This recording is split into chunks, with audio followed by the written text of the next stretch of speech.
I've worked specifically with children who've experienced early adversity since 2004, and I've seen the impact it's had on so many people's lives.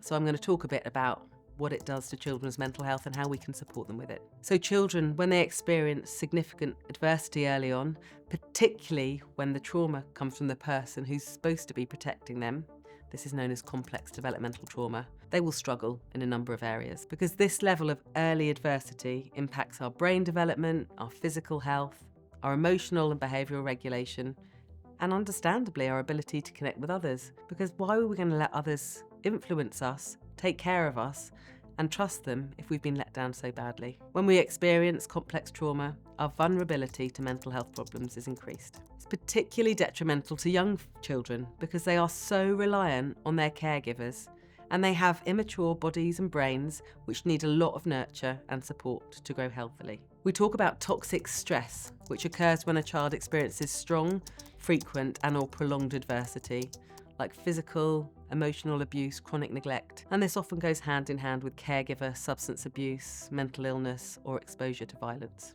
When our stress response is activated for a prolonged period, it can take a cumulative toll on an individual's physical and mental health.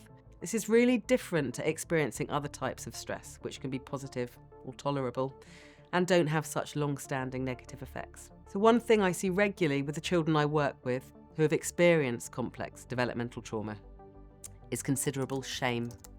I've talked in another reel about the difference between shame and guilt, but we talk about toxic shame when you've had that level of trauma. Because these repeated experiences of abuse and neglect have led them to believe that they are bad and that they are damaged. They often make meaning of their experiences as it being their fault.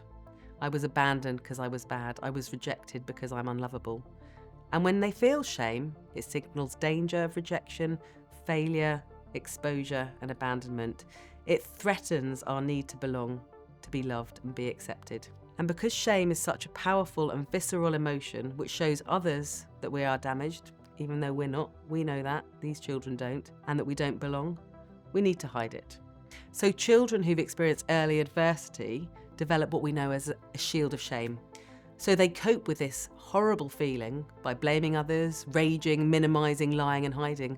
Of course they do. Why would you want to show others what you really feel about yourself? These behaviours can be misunderstood because children can be seen as behaving badly rather than us understanding that this is an understandable and adaptive response to feeling shame.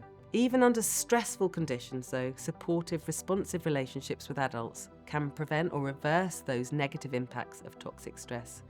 Safe adults can act as a buffer from trauma, reducing the negative impacts it has on children.